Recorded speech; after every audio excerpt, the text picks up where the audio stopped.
Masters for you మీకోసం ఛానల్కి స్వాగతం సుస్వాగతం. ముందుగా మన జగద్గురు అయిన బ్రహ్మర్షి పితామహ పత్రిజీ గారికి, మన గురుమాతకి నా ఆత్మ ప్రణామాలు మాస్టర్స్. ఓకే మాస్టర్స్, ప్రతిరోజు మన ఛానల్లోని ధ్యానం, స్వాధ్యాయం, సజ్జన సాంగత్యం జరుగుతుంది మాస్టర్స్.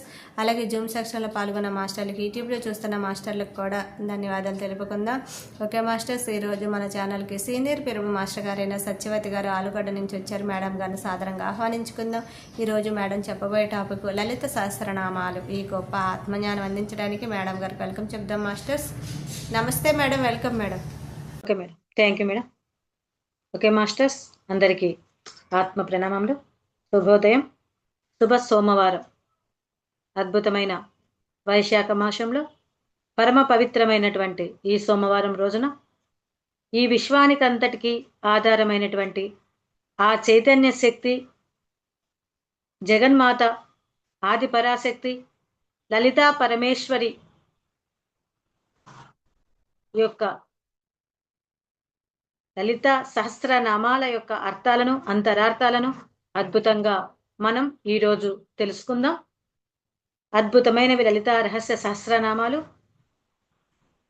ఇవి కేవలం పారాయణ కోసమే కాదు, వీటిలో ఎంతో అర్థము, అంతరార్థము దాగి ఉంది.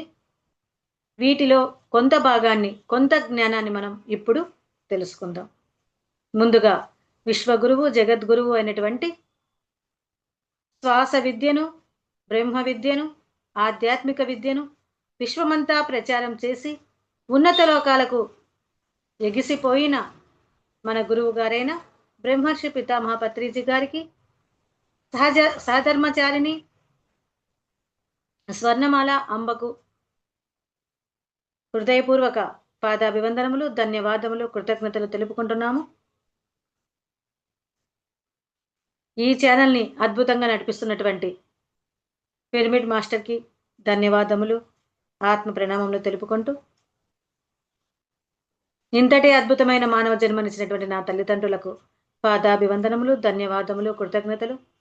నా దేహానికి, నా పూర్ణాత్మకు కృతజ్ఞతలు. నా ఆధ్యాత్మిక ఎదుగుదలకు నాకు ఎంతో సహకరిస్తున్న నా కుటుంబ సభ్యులకు ధన్యవాదములు, పాదాభివందనములు, కృతజ్ఞతలు.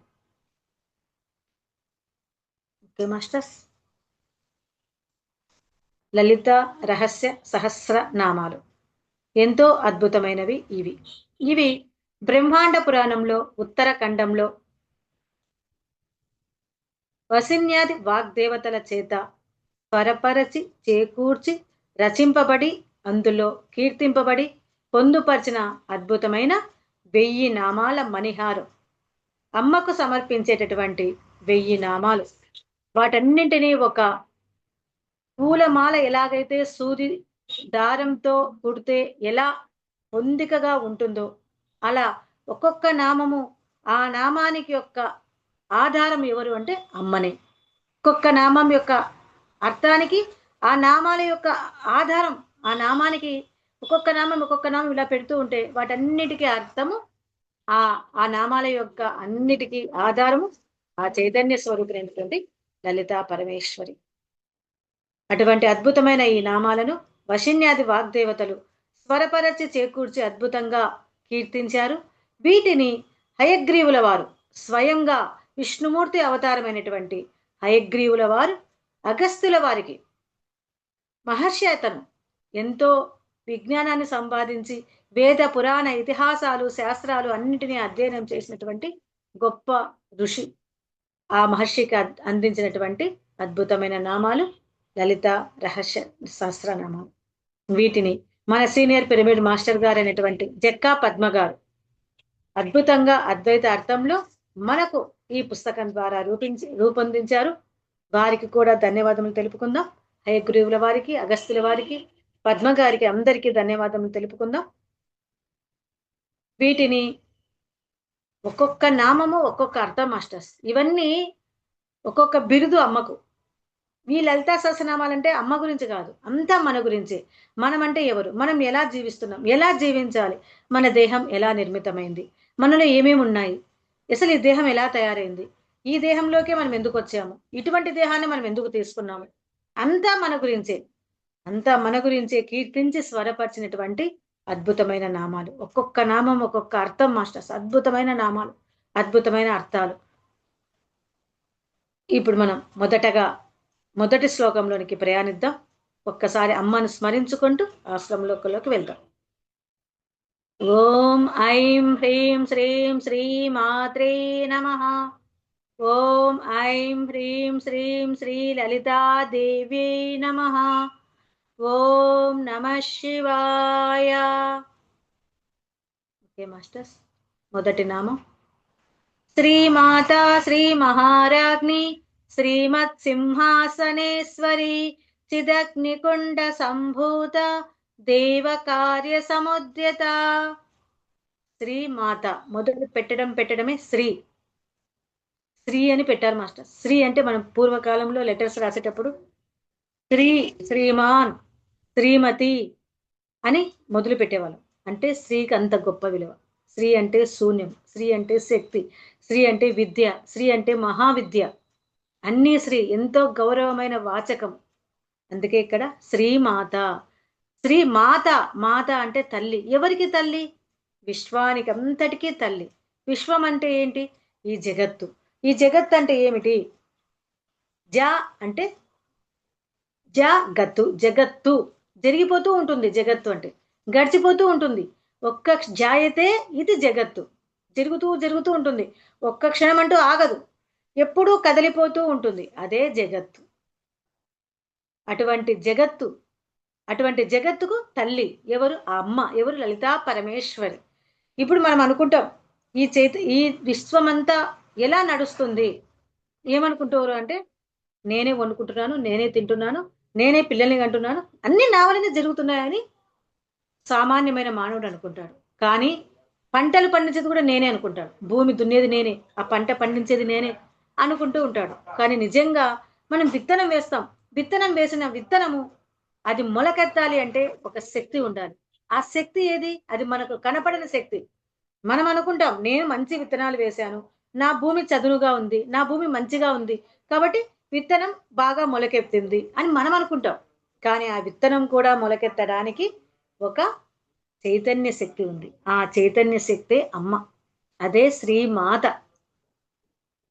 ఇప్పుడు ఈ నామాల యొక్క ఒక్కొక్క నామం యొక్క అర్థాన్ని తెలుసుకుందాం మాస్టర్. శ్రీమాత అంటే సకల సిరులు కలది, అంటే మంగళకరమైనది, శుభప్రదమైనది. చూడండి, మంగళకరమైన వాక్యం అంటే అందరికీ ఇష్టమే. మంగళకరమైన శుభకార్యాలు, మంగళకరమైనటువంటి వాక్యాలు వినాలంటే సంతోషం, ఎక్కడ లేని ఉత్సాహం ఉంటుంది. మంగళకరం కానివంటే కొంచెం బాధపడుతూ ఉంటాం. అలా అమ్మ అంటేనే శుభప్రదమైనది, మంగళకరమైనది, ఎప్పుడూ మంగళకరమే. నిత్య సుమంగళి, నిత్య సౌభాగ్యం, నిత్యము మంగళమే అమ్మ. నిత్య శుభాలు కలగజేస్తుంది. అదే అమ్మ, అదే శ్రీమాత. శ్రీ మహారాజ్ఞి, మహత్తుతో కూడిన రాజ్యాధికారిణి, మహత్తుతో కూడిన రాజ్యాధికారిణి. శ్రీమత్ సింహాసనేశ్వరి, సకల లోక పరిపాలన సింహాసనమును అధిష్ఠించేది. అంటే శ్రీమత్ సింహాసన ఈశ్వరి. చిదగ్ని కుండ సంభూత, జ్ఞాన అగ్నిగుండం నుంచి ఆవిర్భవించినది. దేవకార్య సముద్యత, దేవకార్యమును సాధించుటకు ఉద్యమించినది. ఇది ఒక్కొక్క నామం యొక్క అర్థం. ఇప్పుడు శ్లోకార్థం మాస్టర్స్. అమ్మా, సమస్త జీవులకు తల్లివైన నీవు ఈ బ్రహ్మాండములకు మహారాణిగా వెలుగొందుతూ బంగారు సింహాసనం మీద ఆసీనురాలవై ఉన్నావు. సింహాసనమును వాహనముగా అధిరోహించి జ్ఞాన అగ్నిగుండం నుంచి ఆవిర్భవించిన నీవు దేవ కార్యములను సులభం చేయు మాతవు. సమస్త జీవులకు తల్లి ఎవరు? ఈ బ్రహ్మాండానికి అంతటి మహారాణి, ఈ బ్రహ్మాండానికి అంతటికీ తల్లి ఎవరు? అమ్మ. ఆ జగన్మాత, ఆది పరాశక్తి, లలితా పరమేశ్వరి, అంతటికి బ్రహ్మాండానికి అంతటికి మహారాణి. మరి ఆమె నుంచే బ్రహ్మ విష్ణు మహేశ్వరులు, సకల భువనాలు అన్ని ఏర్పడ్డాయి అమ్మ నుంచి. అమ్మ ఆధారం లేకపోతే ఏది లేదు. అమ్మే అన్నిటికీ ఆధారం. అందుకే అమ్మ దయ ఉంటే అన్నీ ఉన్నట్లే. అటువంటి అమ్మ జగదేక మాత, మహారాణి. ఎట్లా ఉంది ఆమె? బంగారు సింహాసనం మీద ఆసీనురాలై ఉంది. చూడండి, అన్నింటిని మనం బంగారంతో ఎందుకు పోలుస్తాం? బంగారము విలువైనది. ఎటువంటి విలువైనది? బంగారం ఎటువంటి పరిస్థితుల్లోనూ కరగదు. ఎండకు కరగదు, వానకు తుప్పు పట్టదు, చలికి ముడుచుకపోదు. దాని స్వభావం ఏమిటి అంటే, బంగారు యొక్క స్వభావం ఎటువంటి పరిస్థితులైనా ఒకే రకంగానే ఉంటుంది. దాని యొక్క స్వభావం అది. అది తుప్పు పట్టదు. బంగారం ఎప్పటికీ తుప్పు పట్టదు. తరగదు, కదలదు. అందుకే అందరిని మనం బంగారంతో పోలుస్తాం. బంగారు కొండ, బంగారు నాన్న అంటా ఉంటాం కదా! కాబట్టి అంత గొప్పదనమాట బంగారం. అందుకే మనం బంగారుతో పోలుస్తాం అందరిని. కాబట్టి అటువంటి బంగారు సింహాసనం మీద ఎవరు ఆసీనురాలై ఉన్నారు? ఆ అమ్మ జగన్మాత ఆసీనురాలై ఉంది. సింహమును వాహనముగా అధిరోహించి, సింహాన్ని ఎందుకు వాహనంగా తీసుకుంది తల్లి? సింహం చూడండి, ఎప్పుడు ముందుకే వేస్తుంది అడుగు, వెనక్కేయదు. ఎటువంటి పరిస్థితుల్లో అడుగు వెనక్కేయదు. ఒకవేళ పొరపాటున ఒక అడుగు వెనక్కి వేసిందా, నెక్స్ట్ ఎగిరి ఆ యొక్క జీవిని చంపేస్తుంది. ఇప్పుడు ఏనుగు వస్తుంది. ఏనుగు సింహం కంటే ఎక్కువగా పెద్దగా ఉంటుంది. ఆ ఏనుగును కొట్టాలి అంటే సింహం ఏం చేస్తుంది తెలుసా? ఒక్క అడుగు వెనకేస్తుంది. ఒక్క అడుగు వెనకేసి ఎగిరి ఆ ఏనుగు యొక్క కుంభస్థలం మీద పడుతుంది. గొప్పది సింహం అన్నమాట. ఎప్పుడు వెనుతిరిగి చూడదు, వెనకడుగు వెయ్యదు. అందుకే ఆ జంతువుల కల్లా రారాజు ఎవరంటే సింహం అంటాం. అలా అటువంటి సింహాన్ని అధిరోహించింది ఆ తల్లి. అంతే. ఇంకొకటి ఏంటంటే, సింహం ఎప్పుడే గాని గడ్డి తినదు. తిండి తినకుండా ఊరికే ఉంటుంది. అది తినేది మాంసాహారమే. అంటే తను ఏది తినాలో అదే తింటుంది. తనకు లేదు కదా, ఆకలి అవుతుంది కదా అని చెప్పి గడ్డి తినదది. అంత గొప్పదనమాట సింహం. దాని యొక్క పద్ధతులను తను తూచా తప్పకుండా పాటిస్తుంది. అలాగే అమ్మ ఎందుకు ఆ సింహాన్ని వాహనంగా చేసుకుందంటే, అమ్మ ఒక నియమం పెట్టింది అంటే, ఈ టయానికి సూర్యుడు ఉదయించాలి, టయానికి సూర్యుడు అస్తమించాలి. Okay, no objection. అదే టయానికి సూర్యుడు ఉదయిస్తాడు, అదే టయానికి సూర్యుడు అస్తమిస్తాడు. ఎప్పుడు పగలు కావాలి, ఎప్పుడు రాత్రి కావాలి, రాత్రి ఇన్ని గంటలు, పగలు ఇన్ని గంటలు. ఇవన్నీ అమ్మ యొక్క నిర్ణయాలు. ప్రకృతినంతా శాసిస్తుంది. ప్రకృతినే కాదు, విశ్వాన్నంతా శాసించే తల్లి ప్రకృతి కూడా అమ్మ యొక్క అడుగుజాడలో నడుస్తుంది. చూడండి, సముద్రం దగ్గరికి వెళ్ళండి. ఆ చెలియ కట్ట ఉంటుంది సముద్రానికి. ఆ చెలియ కట్ట దాటి ఊర్లోకి సముద్రం రాదు. ఎప్పటికీ రాదు ఊర్లోకి. ఎప్పుడో ఉప్పెనలు, అలలు అవేటో వస్తాయి చూడండి, సుడిగుండాలు అట్లా వచ్చినప్పుడు వస్తుంది తప్ప మిగతా అప్పుడు ఆ చెలియ కట్ట దాటి సముద్రం ఊర్లోకి రాదు. ఎందుకు రాదు? అది అమ్మ యొక్క నియతి. ఎప్పుడు వానలు పడాలి అప్పుడే పడుతున్నాయి, ఎప్పుడు ఎండకాయలు అప్పుడే కాస్తుంది, ఎప్పుడు చలి అప్పుడే చలి. ఏ ఋతువులో ఆ ఆకులన్నీ రాలిపోవాలి, ఏ ఋతువులో పువ్వులు వికసించాలి, ఏ పువ్వులు ఏ సమయంలో వికసించాలి. చూడండి, సమ్మర్లో జాజి పూలు మల్లెలు వస్తాయి. చలికాలంలో వస్తాయా? వర్షాకాలంలో వస్తాయా? రావు. కాబట్టి ఏ సమయంలో ఏవి రావాలో, ఏ సమయంలో ఏది ఉదయించాలో, ఏ సమయంలో ఎవరు అస్తమించాలో, మరియు ఎప్పుడు మనం జన్మ తీసుకోవాలో. ఇప్పుడు నేనున్నాను, నేను ఈ దేహం తీసుకొని బయటికి రావాలంటే ఎప్పుడు రావాలో ఆ సమయానికే వస్తాం. ఇప్పుడు మనం అనుకుంటున్నాం సిజరీన్లు చేస్తున్నాం, టైం పెట్టుకుని సిజరీన్లు చేయించుకుంటున్నామని. కానీ ఆ సిజరీన్లు చేసే టైం నిర్ణయించింది కూడా అమ్మనే. ఆ టయానికే వాడు బయటికి రావాలి. కాబట్టి ఆ టయానికే మన మనస్సులో సిజరీన్ చేయించుకోవాలన్న బుద్ధి పుడుతుంది. కాబట్టి అంతా అమ్మ ద్వారానే నడుస్తూ ఉంది. అమ్మ ఆనతి లేనిది ఏదీ జరగదు. మనం చెప్తూ ఉంటాం, శివుడి ఆజ్ఞ లేనిదే చీమైనా కుట్టదు అని. అలాగా శివుడి ఆజ్ఞ, శివుడు అన్నా అమ్మ అన్నా ఒకటే. మనం అనుకుంటాం చైతన్య శక్తి, మనందరినీ నడిపించే ఒక చైతన్య శక్తి ఒకటి ఉంది. ఆ చైతన్య శక్తికి ఒక్కొక్కరు ఒక్కొక్క పేరు పెట్టుకుంటారు. ఒకరు శివుడు అంటారు, ఒకరు విష్ణువు అంటారు, ఒకరు ఆది పరాశక్తి లలితా పరమేశ్వరి అంటారు. పేర్లు వేరు, రూపాలు వేరు, కానీ ఆ చైతన్యం మటుకు ఒక్కటే. ఆ చైతన్యమే ఆది పరాశక్తి. అందుకే శివుని ఆజ్ఞ లేనిదే చీమైనా కుట్టదు. అమ్మ ఆజ్ఞ లేనిదే మనం ఏమీ చేయలేం. ఇప్పుడు అమ్మ ఆజ్ఞ ఉంది కాబట్టి అమ్మ యొక్క నామాల యొక్క అర్థాన్ని నేను చెప్పగలుగుతున్నాను. ఆమె అనుగ్రహం లేకపోతే, ఆమె యొక్క అనుమతి లేకపోతే నేను ఇవి చెప్పలేను. చెప్పే శక్తి కూడా నాలో ఉండదు. లేదు, ఈ గురువు ఉంది, నాకు అసలు ఇది తెలియదు, మరి వీళ్ళెవరు. కానీ సమయానికి ఈ సమయంలో నేను చెప్పాలా అనే అమ్మ ఆజ్ఞ కాబట్టి వాళ్ళు నాకు ఈ టయానికి ఫోన్ చేశారు. నేను ఈ సమయంలో జాయిన్ అయ్యి నేను చెప్తున్నాను. చూడండి, అంతా అమ్మ దయ. లోపల అంతా శక్తి, క్రియ అన్ని అమ్మ నడిపిస్తూ ఉంటుంది. పైకి మనం ఏమనుకుంటాం, నా వలనే ఆమె చెప్తుంది. నేనేమనుకుంటాను, ఆమె పాపం సమయానికి నాకు ఫోన్ చేసింది, అందుకే నేను చెప్పగలుగుతున్నాను, అందుకే కృతజ్ఞతలు అని నేను చెప్తూ ఉంటాను. కానీ ఆమె లోపల ఉండి పలానే ఆమెకు నువ్వు ఫోన్ చేయి, ఆమెతో నువ్వు పలికించు ఈ మాటలు అని చెప్పింది ఎవరు? ఆ తల్లి, ఆది పరాశక్తి. అందుకే మనము నిరంతరము కృతజ్ఞతలు చెప్పుకుంటూ ఉండాలి. ఆ దేవతకు, ఆ పరమాత్మకు, ఆ పరమేశ్వరునికి నిరంతరం నిరంతరం కృతజ్ఞతలు చెప్పుకుంటూ ఉండాలి. ఈ విశ్వానికంతా కృతజ్ఞతలు.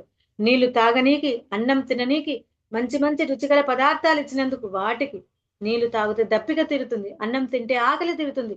ఇలా ప్రతి ఒక్క దానికి, ప్రతి ఒక్కటి అమ్మ యొక్క దయే అంటూ నిరంతరము మనం కృతజ్ఞతా భావంతో జీవించాలి. కాబట్టి సింహమును వాహనముగా ద్రోహించి జ్ఞాన అగ్నికుండం నుండి ఆవిర్భవించిన నీవు దేవ కార్యములను సులభం చేయు మాతవు. ఎటువంటి అగ్నికుండం నుంచి జన్మించింది అమ్మ అంటే జ్ఞానం అనే అగ్నికుండం. చూడండి, మామూలు అగ్నికుండము ఏదైనా ఒక వస్తువుని వేస్తే కాలుతుంది. చెక్క వేసినా, కాగితాలు వేసినా అవి బూడిదైపోతాయి. కానీ జ్ఞానం అనే అగ్నికుండంలో నుంచి ఉద్భవించింది తల్లి. ఆ జ్ఞానంలో ఏమి వేస్తే దగ్ధమవుతాయంటే మన యొక్క కర్మలు. జ్ఞానం వచ్చినప్పుడు కర్మలన్నీ దగ్ధమవుతాయి. అందుకే జ్ఞానాగ్ని దగ్ధ కర్మాణం.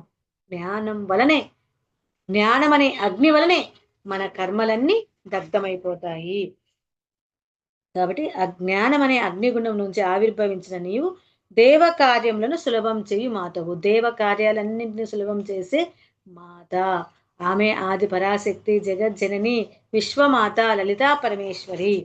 ఇది శ్లోకం యొక్క అర్థం మాస్టర్స్. అంతే. ఒక్కొక్క నామానికి ఎట్లా పైన అర్థం అంతే. తర్వాత అద్వైత అర్థం. అద్వైతము అంటే మనకందరికీ తెలుసు, నేను దేవుడు ఒక్కటే అన్నదే అద్వైత అర్థము. ఇది కష్టమైన మార్గం. ఈ మార్గంలో ప్రయాణించాలి అంటే కొంచెము కష్టం. ఎందుకంటే దేవుడు నేను ఒక్కటే అంటే సామాన్య మానవులు ఒప్పుకోలేరు. ఎందుకు అంటే దేవుడు ఎక్కడా నేనెక్కడా అని అంటారు సామాన్యమైన మానవులు. కానీ నిజానికి దేవుడు నీవు ఒక్కటే. దేవునికి ఏ గుణాలు ఉన్నాయో నీకు ఆ గుణాలు ఉన్నాయి. దేవుడు ఎప్పుడు, ఆ పరమాత్మ ఎప్పుడు సచ్చిత్ ఆనంద స్వరూపం. పరమాత్మ ఎప్పుడూ సత్యము, ఎప్పుడూ ప్రకాశిస్తూ ఉంటాడు, ఎప్పుడూ ఆనంద స్థితిలో ఉంటాడు.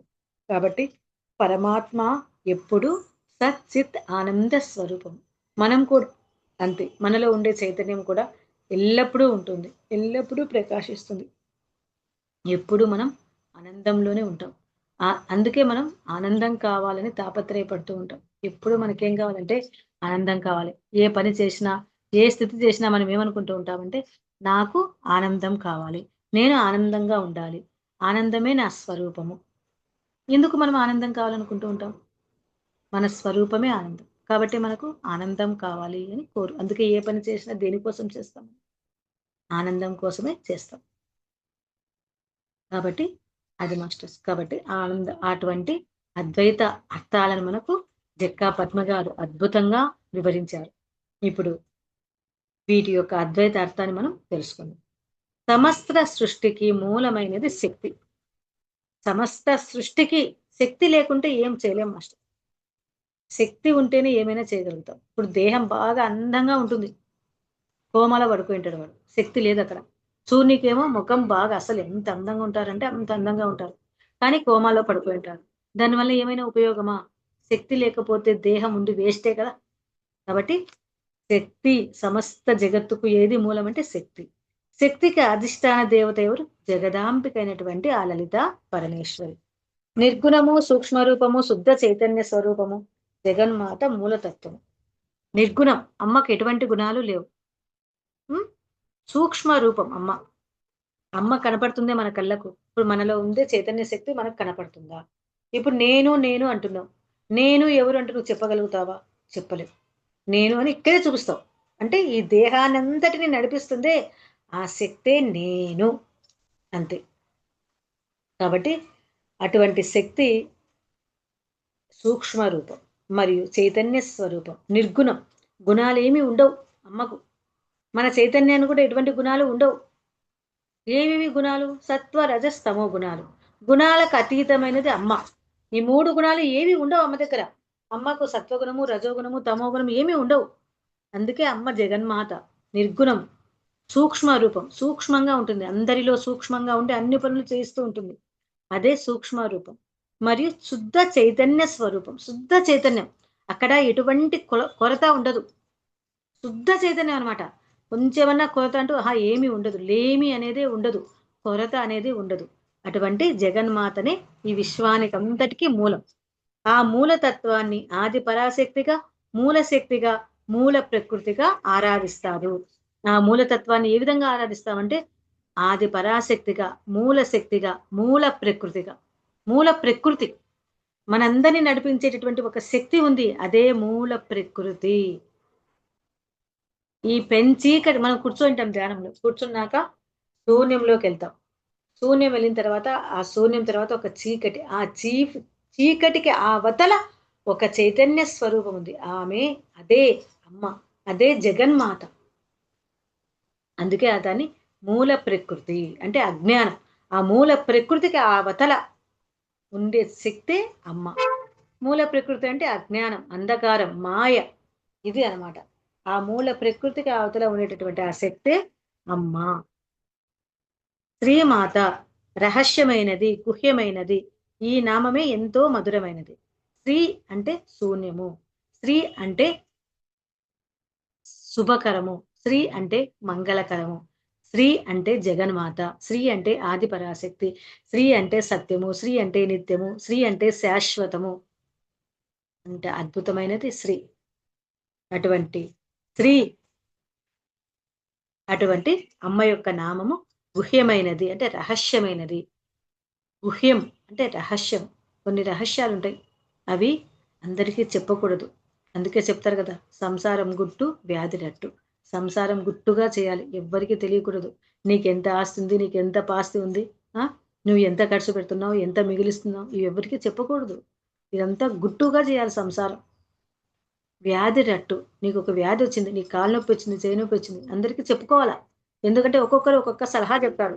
నాకు చైన్ వస్తుందని అనుకో, ఒకటి వచ్చి నాకు ఇలాగే చేయి నొప్పి తీసినప్పుడు పలానా డాక్టర్ దగ్గరికి వెళ్ళాను, నాకు నొప్పి తగ్గిందని ఒకటి చెప్తాడు. ఇంకొకరు వచ్చి నేను పలానా ఆయుర్వేదం డాక్టర్ దగ్గరికి వెళ్ళాను, నాకు అక్కడ తగ్గిందని ఒకటి చెప్తారనమాట. అప్పుడు అందరి సలహాలు తీసుకొని మన యొక్క రోగాన్ని మనం తగ్గించుకోవచ్చు. అందుకే సంసారం గుట్టు వ్యాధి రెట్టు. అదే విధంగా అమ్మ యొక్క నామాల యొక్క అర్థం రహస్యాలు మాస్టర్స్, అద్భుతమైన రహస్యాలు. ఇప్పుడు మన దేహమే అంత రహస్యం. ఇప్పుడు మన దేహము సజీవ శ్రీచక్ర యంత్రం. మన దేహం, మన దేహంలో ఏమేమి ఉన్నాయి, అన్ని చక్రాలు ఉన్నాయి మన దేహంలో. ఏమేమి ఉన్నాయి, ఎముకలు, నరాలు, రక్తము, మధ్య, కీళ్ళు, చర్మము. మన లోపల ఇవన్నీ కనబడవు మనకు, చర్మం ఒక్కటే మనకు కనబడుతుంది. రక్తము బొక్క ఇట్లా పొడిస్తే రక్తం వస్తుంది మనకు. ఇదంతా ఒక తొడుగు. ఈ చర్మం అనేది ఒక తొడుగు. ఈ చర్మం గిన లేకపోతే మన చుట్టూ ఏం తిరుగుతాయంటే కాకులు తిరుగుతాయి. ఎందుకంటే మాంసాన్ని పీక్క తింటాయే గుడ్ల గూబలు, అవి తిరుగుతాయి మన చుట్టూ. అవి తిరగకుండా మన దేహానికి అందంగా ఒక పూత ఇచ్చాడు భగవంతుడు, అదే ఈ చర్మము. ముందు మనం ఒకరినొకరు చూసుకోలేం ఈ చర్మం గిన లేకపోతే. ఇది ఒక కవచం మనకు. లోపల ఉండేటటువంటి మన యొక్క అంతర ఇంద్రియాలను, అంటే రహస్యంగా ఉన్నాయి కదా మన లోపల, కిడ్నీలు, ఊపిరితిత్తులు, గుండె, కాలేయము, గర్భసంచి, పిత్తాశయము, ఇవన్నీ ఉన్నాయి. వీటన్నిటిని కాపాడటానికి ఒక చర్మము దానిపైన కప్పిబడి ఉంది. ఇవన్నీ ఉన్నాయి లోపల, లేవంటామా మనం? ఇప్పుడు నేను కాదు, ఇవన్నీ నాకు చర్మం కనపడుతుంది కాబట్టి ఈ చర్మమే నేను, లోపల ఉండేటువంటి నేను కాదు అంటే అది సత్యమా? కాదు. మనకు కనపడకున్నా లోపల ఇవన్నీ ఉన్నాయి కాబట్టే మనము జీవిస్తున్నాం. అలాగే ఈ సృష్టి అంతా జరుగుతుంది అంటే కనపడకుండా ఒక చైతన్య శక్తి ఉంది. నేను నమ్మను అన్నామనుకో, నమ్మకుంటే చూడు ఎలా జరుగుతుంది. నమ్మకుంటే ఎలా ఈ సృష్టి అంతా జరుగుతుంది, ఎలా పిల్లలు పుడుతున్నారు, ఎలా నువ్వు తిన్నది జీర్ణమవుతుంది, సైంటిఫిక్ గా చెప్తావు. నో, అది కరెక్టేనేమో, కానీ నిజంగా ఆ జీర్ణం కావడానికి కూడా శక్తి ఇచ్చింది ఎవరు? ఆ ప్రేగులు పనిచేయడానికి శక్తి ఇచ్చింది ఎవరు? అదే ఆ అమ్మ.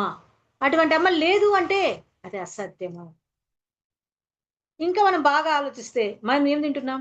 అన్నం తింటున్నాం. అన్నం ఏ రూపంలో ఉంటుంది? తెల్లగా ఉంటుంది. పప్పు దినుసులు, కూరగాయలు తింటున్నాం. ఒక్క బీట్రూట్ ఒకటి ఎర్రగా ఉంటుందేమో, మిగతావన్నీ ఎర్రగా ఉండవు, రకరకాల కలర్స్లో ఉంటాయి. అన్నీ తింటూ ఉన్నాం మనం. కానీ మనం తిన్న తర్వాత అవి అరిగి రక్తంగా ఎలా మారుతుంది? తెల్ల పదార్థాలు ఎర్రగా ఎలా మారుతున్నాయి? ఆలోచించండి. బాగా ఆలోచిస్తే ఆ తిన్న వాటిని జీర్ణం చేసి రక్తంగా మార్చేది ఆ తల్లి జగన్మాత. ఇప్పటికి సైంటిస్టులు కూడా కనుక్కోలేరు. రక్తం ఎలా తయారవుతుందో ఎవరు కనుక్కోలేకున్నారు. ఇంకా ఎప్పటికీ కనుక్కోలేరు. ఎందుకంటే అది అమ్మ దయ వలనే రక్తం తయారవుతుంది. నీకు రక్తం లేకుంటే పక్కన వాళ్ళ దగ్గర నుంచి తెచ్చి ఎక్కించుకుంటున్నావు తప్ప నీలో రక్తం ఎలా తయారవుతుంది? నువ్వు తిన్న అన్నము జీర్ణమై ఎలా రక్తంగా మారుతుంది? ఇది మనము ఆలోచిస్తే దానికి ఒక శక్తి ఉంది. ఆ చైతన్య శక్తే మనం తిన్నదాన్ని రక్తంగా మారుస్తుంది. అది అదే ముఖ్యమైన శక్తి, అదే రహస్యమైనది. ఈ నామమే ఎంతో మధురమైనది. శ్రీమాత, మాత, మాత, మాత అంటే అమ్మ, మాత అంటే తల్లి. చూడండి, ఈ విశ్వంలో నిస్వార్థంగా పనిచేసేది ఒకటి తల్లి. ఎటువంటి స్వార్థము ఉండదు తల్లి దగ్గర ఇప్పటి వరకు. ఇక రాబోయే కాలంలో తల్లి ప్రేమ కూడా కల్తీ అవుతుందో మనకు తెలియదు. ఇప్పటి వరకు ఒక తల్లి మాత్రమే ఎటువంటి ప్రతిఫలం ఆశించకుండా చేసేది. ఏ తల్లి అయినా పిల్లల్ని కన్న తర్వాత వీళ్ళు పెద్దగా నన్ను పోషిస్తారు అన్న ఆశతో ఏ తల్లి వాళ్ళకి సేవ చేయదు. కేవలం నిస్వార్థంగా సేవ చేస్తుంది తల్లి. అందుకే తల్లికి అంత స్థానం. సామాన్యమైన మానవుల మనకే ఇంత ఉంటే మనందరినీ పుట్టించిన ఆ తల్లి జగన్మాత ఇంకెంత గొప్పదో కదా మాస్టర్స్. కాబట్టి అటువంటి తల్లి, అందుకే మాత అంటే ఎంతో మధురం. అమ్మ అంటే ఎంతో తెలిపి. అమ్మ అంటాం మనం. కష్టం వచ్చినా అమ్మ, సుఖం వచ్చినా అమ్మ, బాధ వచ్చినా అమ్మ. ఇక నలుగురికి ఎవరినైనా పిలిచాలంటే అమ్మ అమ్మ. చూడండి ఎంత గొప్ప పిలుపు అది. కాబట్టి అంత మధురమైనది ఈ నామం. మంగళకరమైనది, శుభప్రదమైనది. శుభం అనమాట. అమ్మ అని పిలిచినాం అనుకోండి శుభం. మిగతా పదాలన్నీ శుభాలే, కానీ అమ్మ కంటే మించిన పదం లేదు. అందుకే శ్రీమాత మంగళకరము. శ్రీ అంటే శకారము, రకారము, ఇకారాలు ఉన్నవి. శకారము, రకారము, ఇకారం 3 కలిపి ఉండదే శ్రీ. శ్రీమాత అంటే సృష్టి. శ్రీ మహారాజ్ఞి అంటే స్థితి. శ్రీమత్ సింహాసనేశ్వరి అంటే లయ. చూడండి, శ్రీమాత అంటే శ్రీ అంటే సృష్టి. సృష్టించేది ఎవరు? జగన్మాత ఆది పరాశక్తి. ఈ సృష్టి అంతా ఎవరి ద్వారా జరుగుతుంది? అమ్మ ద్వారానే. అమ్మనే నియమించింది. ఎవరిని? బ్రహ్మను, విష్ణువును, మహేశ్వరుని నియమించింది అమ్మనే. ముగ్గురిని నియమించింది. నువ్వు సృష్టి చేయి, నువ్వు పాలించు, నువ్వు లయం చేయి. ముగ్గురిని సృష్టించింది కూడా అమ్మనే. అందుకే శ్రీమాత అంటే సృష్టి. శ్రీ మహారాజ్ఞి అంటే స్థితి. ఊరికే సృష్టిస్తే అయిపోతుందా? ఇప్పుడు మన పిల్లల్ని కంటే అయిపోతుందా? వాళ్ళని పోషించాలి కదా, ఒక ఏజ్ వరకు వాళ్ళని పోషించాలి కదా. అదే స్థితి, అదే శ్రీ మహారాజ్ఞి. శ్రీమత్ సింహాసనేశ్వరి అంటే తిరిగి తనలో కలుపుకుంటుంది. ఇప్పుడు ఎన్ని వేల సంవత్సరాలు ఈ యుగాలన్నీ జరిగిపోతూ ఉంటాయి. ఒకానొక కాలంలో అవన్నీ కలియుగం అయిపోతానే చెప్తున్నారు కదా. కలియుగం ఎన్ని వేల సంవత్సరాలు అయిపోయిందంట, ఇంకా ఎన్ని వేల సంవత్సరాలు ఉందంట. ఆ వేల సంవత్సరాలు అయిపోతానే అంతా అమ్మలో కలిపేసుకుంటుంది. మనం ఎక్కడి నుంచి వచ్చామో అక్కడికి వెళ్ళిపోతాం. ఇప్పుడు మనం ఎక్కడి నుంచి వచ్చాం? భూమి నుంచి వచ్చాం. భూమి పంచభూతాలతో తయారైంది దేహం. కాబట్టి మనం మరణించిన తర్వాత ఏమవుతుంది? దేహం పంచభూతాలలోనే కలిసిపోతుంది. మన దేహము పంచభూతాలతో నిర్మితమైంది. పంచభూతాల వల్లనే మన దేహం వచ్చింది. తల్లి గర్భం నుంచి వచ్చినా ఓకే, తల్లి గర్భంలో వేడితో తయారైన ఈ దేహం అంటే పంచభూతాలతో నిర్మితమైంది. ఇటువంటి పంచభూతాలతో నిర్మితమైన ఈ దేహము మనం మరణించిన తర్వాత అంటే లయం కావడం అయిన తర్వాత అప్పుడు దేనిలో కలిసిపోతాం? మనల్ని తీసుకొని పోయి మట్టిలో బూడ్చిపెడతారు లేదా కాలుస్తారు. అదే లయం. అందుకే శ్రీమాత అంటే సృష్టి, శ్రీ మహారాజ్ఞి అంటే స్థితి, శ్రీమత్ సింహాసనేశ్వరి అంటే లయం. 3 అమ్మలోనే ఉన్నాయి. అంటే సకల శక్తివంతం, సకల జ్ఞానవంతం, సకల ఐశ్వర్యవంతమైనది ఆ తల్లి, ఆ జగన్మాత. అంతము శక్తి, అంతా జ్ఞానం, అంతా ఐశ్వర్యం. ఆది పరాశక్తిగా, విశ్వజననిగా, శ్రీమాతగా మనము విశ్వసించాలి. నమ్మాలా? నమ్ముతేనే ఏదైనా జరిగేది. మనం ధ్యానంలో ఉంటాం, నమ్మాలా? ధ్యానం చేస్తున్నావు అంటే నువ్వు నమ్మి ధ్యానం చేస్తేనే ఏదైనా నీకు నెరవేరుతుంది. నమ్మకుండా ధ్యానం చేస్తే ఏం నెరవేరుతుంది? ఏమీ నెరవేరదు. ధ్యానమే కాదు మాస్టర్స్, ఏ పనే సరే నమ్మాలి. ఇప్పుడు ఒక పిల్లవాడు ఉంటాడు, 10th పాస్ అవుతానని నమ్మకంతో ఉంటేనే వాడు చదువుతాడు. నేను పాస్ అవుతానో కాదో, నేను ఫెయిల్ అవుతానేమో అన్న అనుమానం ఉంటే పాస్ అవుతాడా? కాలేడు. నమ్మకమే జీవితం. అలా విశ్వసించాలి. మన మనసులో దర్శించాలి అమ్మను. విశ్వజనని అయిన శ్రీమాతయే విశ్వపు మహారాణి. విశ్వజనని అయిన ఆ శ్రీమాతనే ఈ విశ్వానికి అంతటికి మహారాణి. ఆమె ఈ విశ్వమే ఆమెది. అటువంటి ఆమె మహారాణి కాకుండా ఎట్లా ఉంటుంది? ఇప్పుడు మన ఇంటికి మనమే మహారాణులం కదా. నా ఇంటికి నేను మహారాణిని అంటామా కదా? అలా ఈ విశ్వం అంతా ఎవరిది? అమ్మది. అమ్మే మహారాణి అనమాట. అమ్మే ప్రాణశక్తి. మనలో ప్రాణశక్తిగా ఉంటూ మనల్ని నడిపిస్తూ పరిపాలన చేస్తూ మనలో ఏముంది? ప్రాణశక్తి. ప్రాణశక్తి లేకపోతే ఈ దేహాన్ని ఇక్కడ ఉంచుతారా? ఉంచరు. ప్రాణశక్తితో ఉన్నప్పుడే ఇక్కడ ఉంటాం మనం. ప్రాణశక్తి లేకపోతే ఎత్తండి ఇంక అయిపోయింది మీ పని అని అంటాను. ఒక్క క్షణం ఉంచరు. శ్వాస ఉండకపోతే, ప్రాణశక్తి మనలో ఉండకపోతే, ప్రాణశక్తి మనలో ఎక్కడ ఉంది అంటే మన దేహం అంతా వ్యాపించి ఉంది. ప్రాణశక్తి పలానా చోటే ఉందని చెప్పలేం. ప్రాణశక్తి లేకపోతే ఆ భాగం సచ్చుపడిపోతుంది. ఇప్పుడు చెయ్యి ఉంది. ఈ చెయ్యిలో ప్రాణశక్తి లేకపోతే ఇది ఇట్లా పడిపోతుంది. దీన్ని ఎత్తలేము, దించలేము, ఇట్లా పెట్టలేము. కాబట్టి ప్రాణశక్తి ఎక్కడ ఉంది మన దేహంలో అంటే దేహం అంతటా వ్యాపించి ఉన్నది ఆ ప్రాణశక్తి. కాబట్టి ఆ ప్రాణశక్తిగా ఉంటూ మనల్ని నడిపిస్తూ పరిపాలన చేస్తూ ఉన్న సర్వాధికారిని మనల్ని పరిపాలన చేస్తూ ఉంది. అంటే మనం ఎలా జీవించాలి, ఎలా జీవిస్తే మనం అమ్మని చేరుకుంటాము, ఏ మార్గంలో మనం ప్రయాణించాలి, ధర్మ మార్గంలో ప్రయాణించాలి, ధర్మంగా న్యాయంగా నీతిగా ఎవ్వరికి ఎటువంటి ఇబ్బంది కలగకుండా జీవించాలి అని మనకు చూస్తూ ఉంది ఆ తల్లి. శ్రీమత్ సింహాసనేశ్వరి విశ్వ ఆవిర్భావానికి కారణమైన మనసే. ఈ విశ్వమంతా ఆవిర్భవించడానికి కారణం ఎవరు? ఈ మనస్సు. శ్రీమత్ లేక నేను అనే అహం. నేనుంటేనే కదా, నా మనస్సు ఉంటేనే నాకు కోరికలు కలుగుతాయి, నా మనస్సు ఉంటేనే రకరకాల ఆలోచనలు. ఈ మనస్సే అన్నిటికీ కారణం. నేను అనే అహం ఆ పరాశక్తి విశ్వ విధి విలాసమును ఆసనంగా చేసుకొని సింహాసనేశ్వరిగా అధిష్ఠించింది. విశ్వ విధి విలాసమును, ఈ విశ్వమంతా విశ్వ ఆవిర్భావానికి కారణమైన మనస్సే ఆ శ్రీమత్ లేక నేను అనే అహం. ఆ పరాశక్తి విశ్వ విధి విలాసమును ఆసనంగా చేసుకొని సింహాసనేశ్వరిగా అధిష్ఠించింది. విశ్వ విధి విలాసమును అంటే మన జీవితం ఎలా గడుస్తుంది, మన విధి ఎలా ఉంటే అలా, అంటే మన కర్మ ఎలా ఉంటే అలా. అంతేగాని కర్మకు ఎదురుగా మనం పోలేం. ఏమో లేప నా కర్మ ఎలా ఉంటే అలా అవుతుంది అంటాం. అంటే అది విధి. విధి ఎలా లిఖితమైంటే అలాగే జరుగుతుంది అనమాట. ఆ విధి విలాసమునకు ఆసనంగా చేసుకొని ఆ సింహాసనాన్ని అధిష్ఠింది ఆ తల్లి. అలాగే జీవుడు ఏం చేస్తున్నాడు? నేను అనే వ్యక్తిగత అహంతో నేను ఏం చేసినా నేను చేస్తున్నాను, నా వలన జరుగుతుంది, నా వాళ్ళు, నేను, నా దేహము ఇలా అనుకొని ఈ ప్రపంచమైన మాయలో పడి జీవిస్తూ ఉన్నాడు. ఈ ప్రపంచం అనే మాయలో పడి ఇది మాయ. మాయ అంటే ఉన్నది లేనట్లుగా, లేనిది ఉన్నట్లుగా చూపిస్తుంది. ఈ ప్రపంచం అంతా నిజంగా ఉందా? లేదు. లేదా అంటే ఉంది. మనకు కనబడుతుంది కదా, మనకు కనబడుతుంది కాబట్టి ఉంది. లేదా అంటే లేదు. ఉంది అంటే ఉంది. ఎలా? మనం చూస్తున్నప్పుడల్లా ఉంటుంది. మనం మరణిస్తే మనకు ఉండదు, కానీ ప్రపంచం అయితే ఉంటుంది. అంటే మిథ్య. అందుకే జగత్తుని మిథ్య అంటారు. మాయ ఈ ప్రపంచం అంతా. ఈ మాయలో పడి మనం ఏం చేస్తున్నాం? ఇవి కావాలి, అవి కావాలి, వీటిని కావాలి, అవి కావాలి, ఇంత డబ్బు సంపాదించాలి, ఇన్ని పొలాలు, ఏంటేంటివో కోరికలు. ఈ మాయ జగత్తులో పడి మనం మాయకు ఆధీనంలో జీవిస్తున్నాం. కానీ మాయ మన ఆధీనంలో ఉన్నప్పుడు ఏ ఇబ్బంది ఉండదు. ఆనందంగా పరవశంగా మనము జీవించవచ్చు. కాబట్టి ఈ ప్రపంచం అనే మాయలో పడి జీవిస్తున్నాడు ఈ జీవుడు. ఈ జీవుడు అనే నేను. కాబట్టి మనలోనే శ్రీమత్ సింహాసనేశ్వరి విశ్వశక్తిగా ఆసీనురాలై ఉంది. మనలోనే ఉంది ఆ సింహాసనేశ్వరి విశ్వశక్తిగా. అందుకే లలితా సహస్రనామాలు అంటే ఏవో కాదు, మన గురించి చెప్పేటివే లలిత సహస్రనామాలు. అదే సింహాసనేశ్వరి. మనలో విశ్వశక్తి ఉంది కదా, విశ్వశక్తి ఉంది కాబట్టే మనం పలుకుతున్నాం, మాట్లాడుతున్నాం, నడుస్తున్నాం, తిరుగుతున్నాం, తింటున్నాం, పంటలు పండిస్తున్నాం, ఉద్యోగాలు చేస్తున్నాం, వంట చేస్తున్నాం, చదివే వాళ్ళు చదువుతున్నారు. అవన్నీ మనలో విశ్వశక్తి ఉండటం వలనే ఇవన్నీ జరుగుతున్నాయి. అదే శ్రీమత్ సింహాసనేశ్వరి చిదగ్నికుండ సంభూత.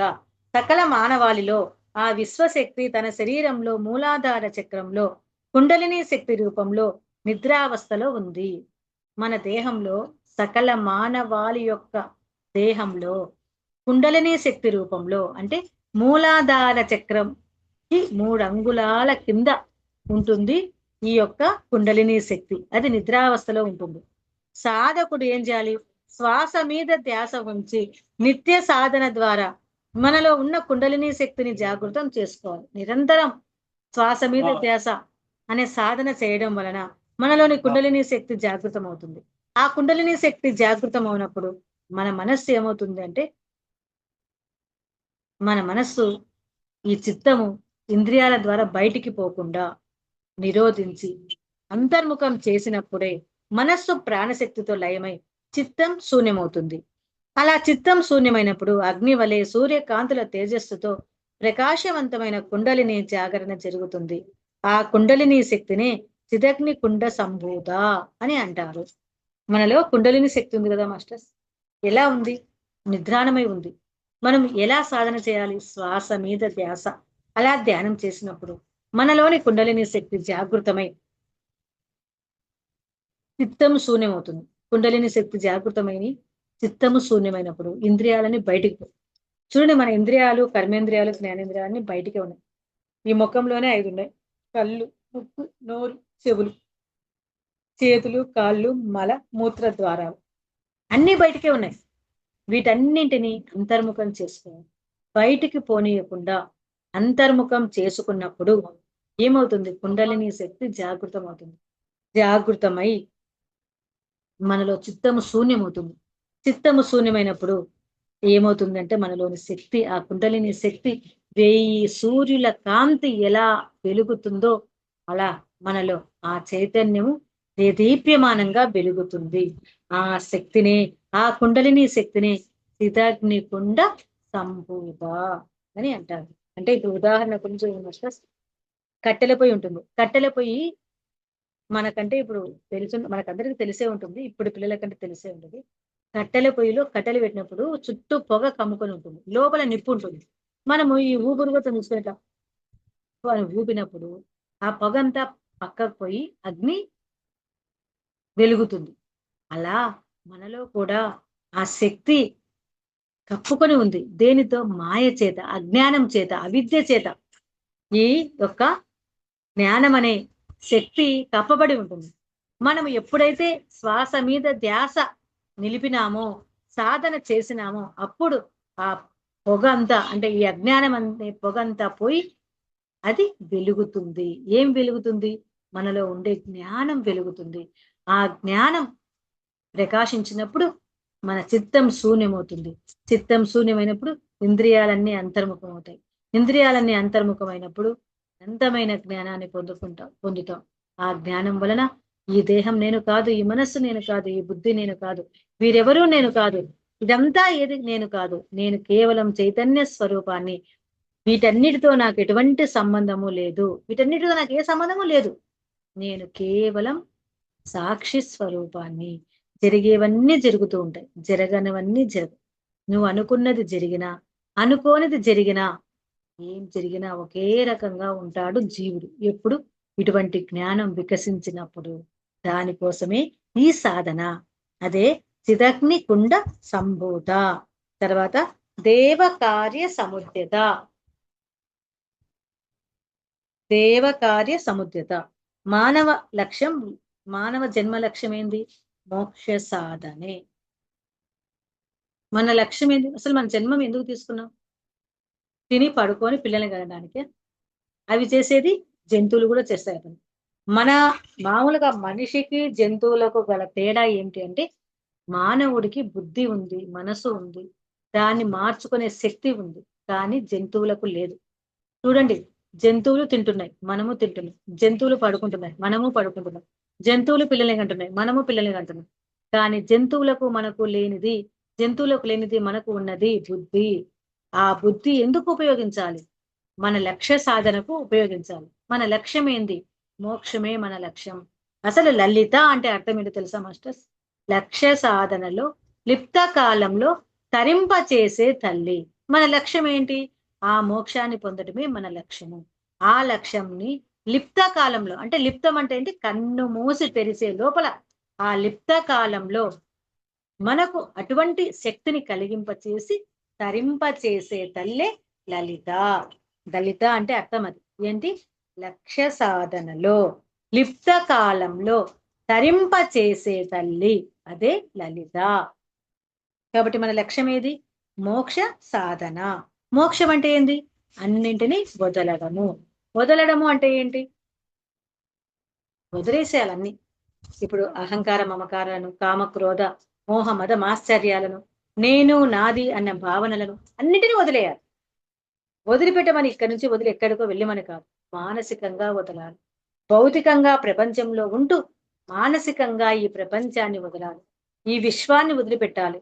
మారుతున్న ప్రపంచంలో, మారుతున్న దేహంలో మారకుండా ఉన్నావే, అదే నీవు. ఈ మారుతున్న ప్రపంచంలో మారకుండా ఎప్పుడూ వెలుగుతూ దేదీప్యమానంగా ఉన్నావే, ఆ శక్తే నీవు. అటువంటి శక్తిని నీవు పొంది మిగతా వాటన్నిటిని వదిలిపెట్టాలి. ఎప్పుడూ తరించాలి, ఎప్పుడు ఎరుకతో ఉండాలి, ఎప్పుడు సాక్షి స్వరూపంగా జీవించాలి. అదే అదే మోక్షం అంటే. మన యొక్క దివ్యత్వాన్ని తెలుసుకోవడం అంటే, నేను ఎక్కడి నుంచి వచ్చాను, ఎక్కడి నుంచి వచ్చాను, నేను ఎందుకోసం వచ్చాను, ఎక్కడికి వెళ్తా అన్నాను, ఏమి జరుగుతుంది, నేను ఎక్కడి నుంచి వచ్చాను ఇక్కడికి. తల్లి గర్భంలో నుంచి వచ్చావా ఇక్కడికి? తల్లి గర్భంలో లేకముందు ఎక్కడ ఉన్నావు, ఎలా ఉన్నావు, ఏ స్థితిలో ఉన్నావు? తల్లి గర్భం నుంచి బయటకు వచ్చావు, వచ్చిన తర్వాత ఏమవుతావు? ఈ దేహాన్ని వదిలిపెట్టిన తర్వాత నువ్వు ఏమవుతావు, ఏ విధంగా మారుతావు, నెక్స్ట్ ఏంది? ఒక సినిమాలో చెప్తారు చూడు, వాడు 10th పాస్ అవుతానే నెక్స్ట్ ఏంటి, నెక్స్ట్ ఏంటి అంటారు చూడు. అట్లా నెక్స్ట్ ఏంది ఈ దేహం వదిలిపెట్టిన తర్వాత? మళ్ళీ దేహాన్ని తీసుకుంటావు, మళ్ళీ తర్వాత ఏంటి నెక్స్ట్? ఏంటి నెక్స్ట్? నువ్వు ఏం చేయాలి నువ్వు నెక్స్ట్? ఇది ప్రతి ఒక్కరికి అందులోని క్వశ్చన్. ఈ జన్మ తీసుకోకముందు నేను చైతన్య రూపంలో ఇక్కడే ఉన్నాను, ఈ దేహం కోసం ఎదురు చూస్తూ ఉన్నాను. ఈ దేహం వచ్చాక దేహంలో చేరాను. ఈ దేహాన్ని తీసుకుంది నేను ఎందుకు? తరించడానికి, నేనెవరో తెలుసుకోవటానికి. నేనెవరు అసలు? నేను దేహం నేనా, మనసు నేనా, బుద్ధి నేనా, పంచ జ్ఞానేంద్రియాలు నేనా, పంచ కర్మేంద్రియాలు నేనా, పంచ తన్మాత్రలు నేనా, శబ్ద స్పర్శ రూప రసగంధాలు నేనా, ఏమిటి నేను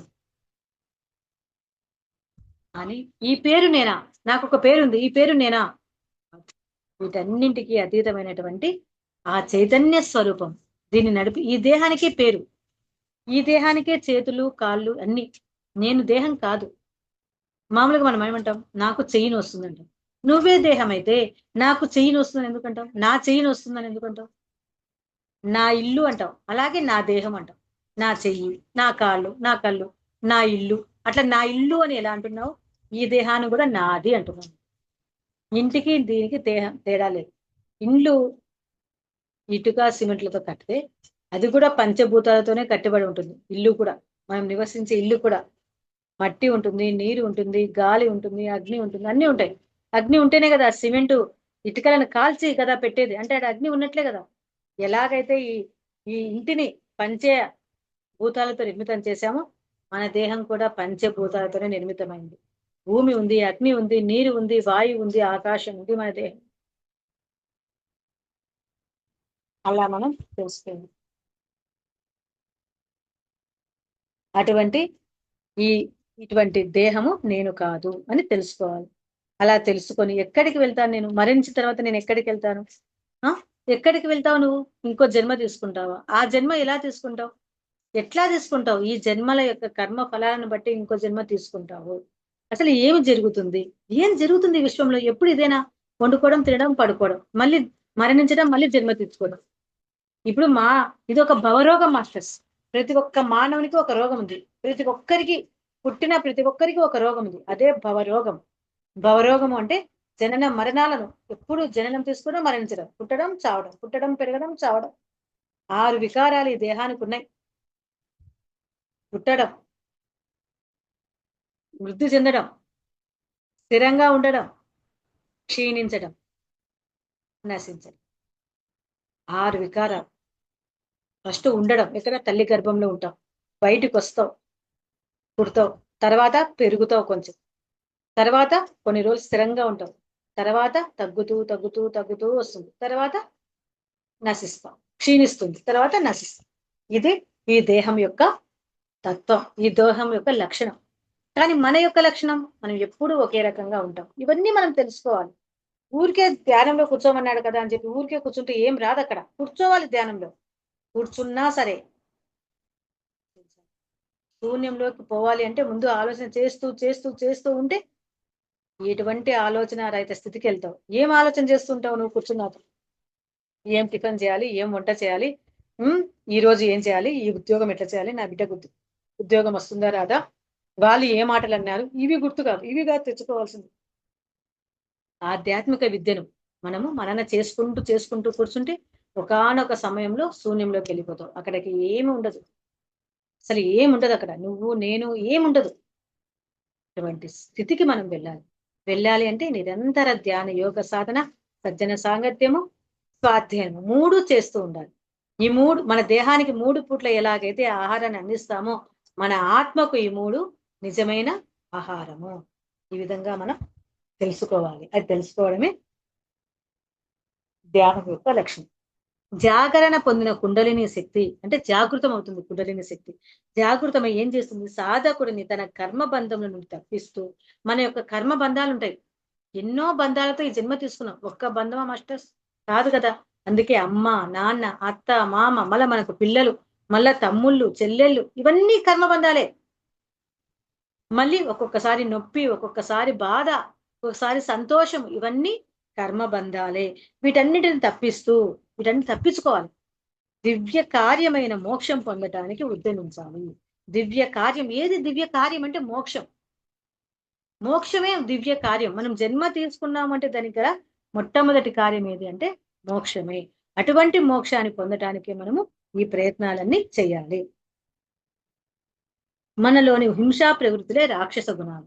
ప్రతి ఒక్క హింసా ప్రవృత్తులు ఉంటాయి. ఒక్కొక్కరికి ఒక్కొక్క హింస. ఒక్కొక్కరు మానసికంగా ఒక్కొక్కరిని బాధ పెడుతూ ఉంటారు, ఒక్కొక్కరు శారీరకంగా బాధ పెడుతూ ఉంటారు. ఈ హింసా ప్రవృత్తులే రాక్షస గుణాలు.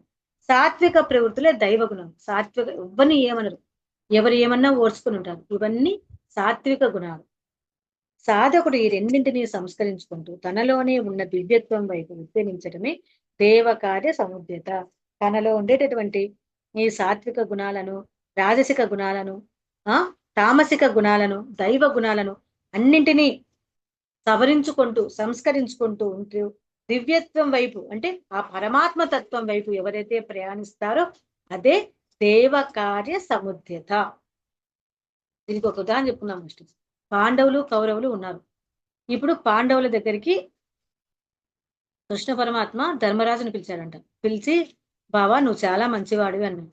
ఆయన ఓకే, ఆయన ఏం పొంగిపోవడం, సరే ఓకే బావా అంటాను. మీరు చాలా మంచివారు కదా, మీరు అన్ని మంచి గుణాలే ఉన్నాయి. ఎక్కడైనా సరే చెడు గుణాలు, చెడు ప్రవర్తన గలవారు ఎవరైనా ఉన్నారేమో చూడు అంటాడంట. సరే బావా నీ మాట నేను ఎందుకు కాదంటాను అని ప్రపంచమంతా వెతకడానికి వెళ్ళాడంట. ఎవరు? ధర్మరాజు. అలాగే దుర్యోధనుని దగ్గరికి వెళ్ళాడంట. ఎవరు? కృష్ణ పరమాత్మ. బావా, ఈయన కూడా బావ అవుతాడు కదా. బావా ఈ ప్రపంచంలో ఎవరైనా చెడ్డవాళ్ళు ఉన్నారా అని అడిగాను. అంటే అందరూ చెడ్డవాళ్ళే అన్నాడు. సరే నువ్వు వెతికి చూడు, ఎవరైనా మంచి వాళ్ళు ఉన్నారేమో చూద్దాం అన్నాడు. సరే అన్నాడంట. సరే అని ఈయన కూడా వెళ్ళాడంట. ఎవరు? దుర్యోధనుడు. దుర్యోధనుడు వెతకడానికి వెళ్ళాడు, ధర్మరాజు వెతకడానికి వెళ్ళాడు. ఎట్లా ఉంటుందంటే ప్రపంచము మనం ఎలా చూస్తే అలా ఉంటుంది. పచ్చకేమాల వాడికి లోకం అంతా పచ్చగా కనిపిస్తుంది. మనము మంచి భావనతో చూస్తే అందరూ మంచిగానే కనపడతారు. మనము సరికాని ఆలోచనలతో, సరికాని భావనలతో చూస్తే అందరూ సరికాని వారిలాగే కనపడతారు. అలా ధర్మరాజు వెళ్ళి చూస్తే అతనికి ఎక్కడా చెడ్డవాళ్ళు కనపడలేదంట. అందరూ మంచి వాళ్ళే కనపడ్డారు. ఎందుకంటే ఆయన స్వరూపమే మంచి, ఆయన స్వరూపమే న్యాయం, ఆయన స్వరూపమే ధర్మం. కాబట్టి ఆయనకి ఎక్కడా చెడ్డవాళ్ళు కానీ, ధర్మానికి వ్యతిరేకంగా నడివే వాళ్ళు కానీ ఏమీ కనపడలేదంట. కాబట్టి ఆయన వచ్చి అసలు చెడ్డవాళ్ళే కనపడలేదంట. ఆయన వచ్చి కృష్ణయ్య అందరూ మంచి వాళ్ళే, ప్రపంచంలో చెడ్డవాళ్ళే లేరు, వాడు ఎంత చెడ్డవాడైనా సరే వాడిలో కొంచెం మంచి ఉంది అని చెప్తారంట. ఓకే బావా నువ్వు గొప్పోడివి, ఎందుకంటే నీ యొక్క మనసులో మంచితనం ఉంది కాబట్టి నువ్వు అందరినీ మంచిగా భావిస్తున్నావు అని చెప్పి పొగిడి పంపిస్తావు. దుర్యోధనుడు వచ్చాడు. బావా ఈ ప్రపంచంలో మంచే లేదు, అందరూ చెడ్డవాళ్ళే, ఒక్కరైనా మంచి వాళ్ళు ఉన్నారా?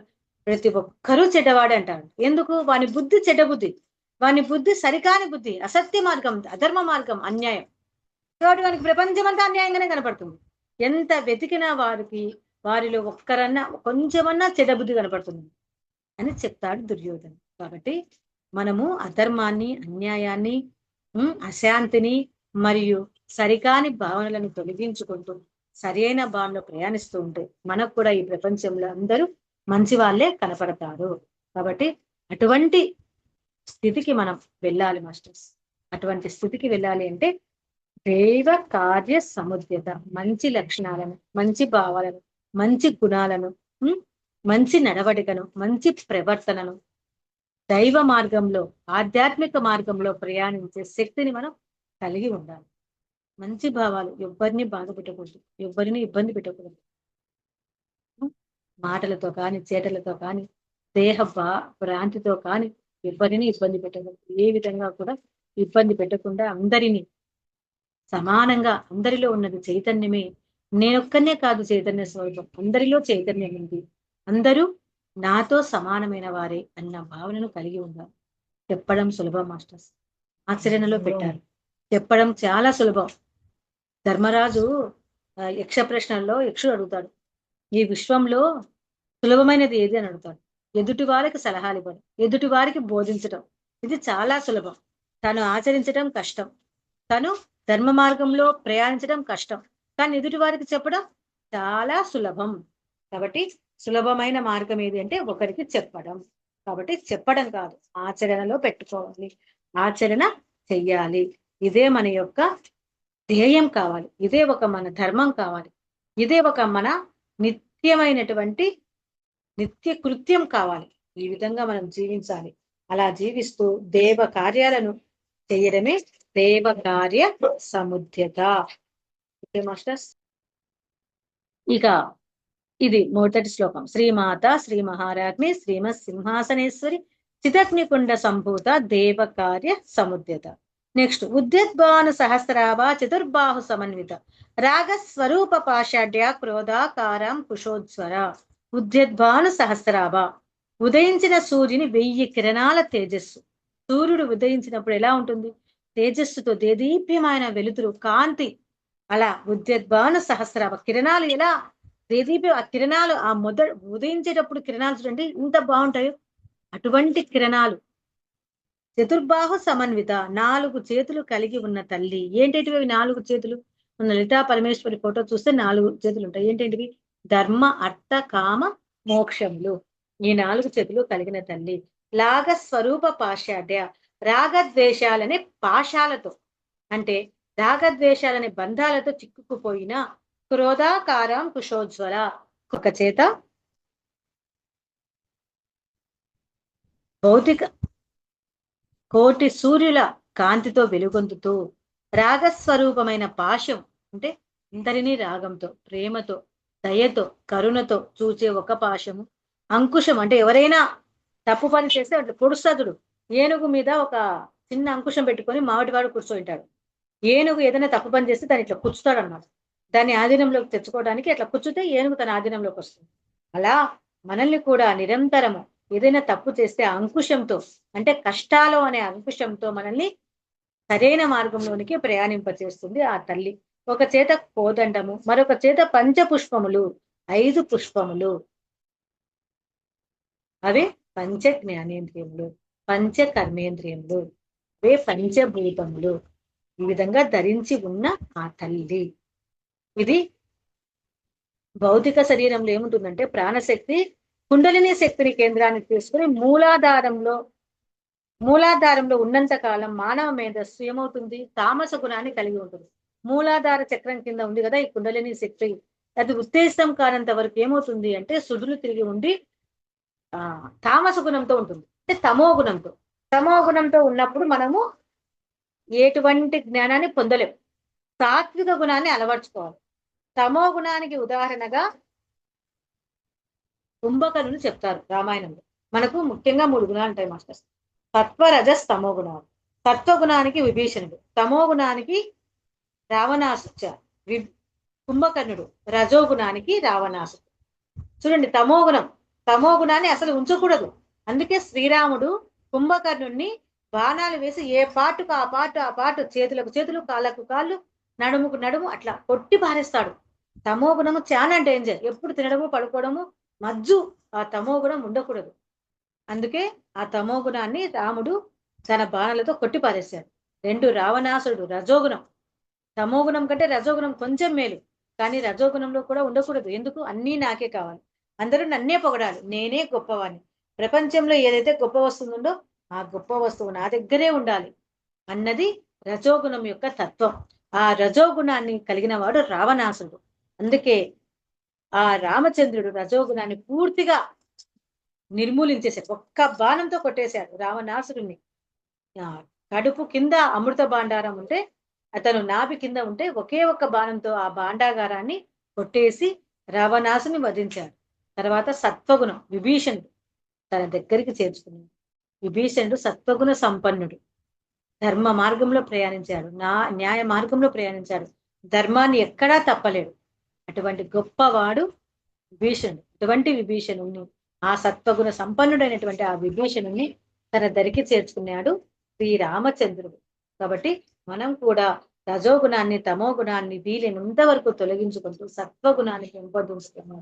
సత్వగుణంలో ఉన్న వాళ్ళ యొక్క ప్రవర్తన ఎలా ఉంటుందంటే సత్య మార్గంలో ప్రయాణిస్తారు. ఎటువంటి అధర్మాన్ని చెయ్యరు. న్యాయ మార్గంలో ప్రయాణిస్తారు. మరియు ఎప్పుడు ఆధ్యాత్మిక మార్గంలో ప్రయాణిస్తూ ఎరుకతో ఉంటారు. కాబట్టి మనం ఎక్కువగా సత్వగుణాన్ని మనం దరి చేర్చుకోవాలి, మనం పెంపొందించుకోవాలి. ఈ విధంగా సత్వ తమో రజో గుణాలను తొలగించుకుంటూ సత్వగుణాన్ని పెంపొందించుకుంటూ శుద్ధ సత్వానికి చేరి అటువంటి దేవ గుణాలను పెంపొందించుకుంటూ ఆ అమ్మ సన్నిధికి చేరాలి. ఇదే ఈ శ్లోకం యొక్క అంతరార్థము. కాబట్టి నిరంతరము మనం ఎరుకతో జీవిస్తూ గుణాలను తొలగించుకుంటూ ధర్మ మార్గంలో ప్రయాణిస్తూ అమ్మను చేరుకోవాలి. ఇదే నాకు తెలిసిన జ్ఞానాన్ని మీకు పంచుకున్నాను మీతో. ఇంకా ఈ ఒక్క శ్లోకమే ఇప్పుడు అయిపోయింది మాస్టర్. ఇంకా చాలా శ్లోకాలు ఉన్నాయి. మళ్ళీ నాకు అవకాశం దొరికితే చెప్పగలుగుతాను. Thank you masters. ఇంతటి మంచి పలుకుల నాకే పలికిన స్వామి లలితా పరమేశ్వరికి, పరమేశ్వరునికి, పరమ గురువులందరికీ పేరు పేరున ధన్యవాదములు, కృతజ్ఞతలు. నాకు ఈ అవకాశాన్ని ఇచ్చినటువంటి మీకోసం మెడిటేషన్ ఛానల్ వారికి ఆత్మ ప్రణామములు, ధన్యవాదములు, కృతజ్ఞతలు. Thank you masters. Thank you madam. Thank you. Thank you madam. Thank you so much madam. For you మీకోసం మన ఛానల్కి వచ్చేంత గొప్ప ఆత్మజ్ఞానం అందించిన సత్యవతి గారికి ధన్యవాదాలు తెలుపుకుందాం మాస్టర్స్. అలాగే ప్రతినిత్యం ఎరుకతోటి ధ్యానం, స్వాధ్యాయం, సజ్జన సాంగత్యం చేద్దాం మాస్టర్స్. అందరి చేత చేద్దాం మాస్టర్స్. వైజాగ్కి మెగా పిరమిడ్ రావాలని పరమ గురువుల కోరిక, పత్రిగారి కోరిక, పత్ర మేడం కోరిక. మనం అందరం సంకల్ప ధ్యానం చేసి వైజాగ్కి మెగా పిరమిడ్ వచ్చేలా చేద్దాం masters. Thank you masters. Thank you.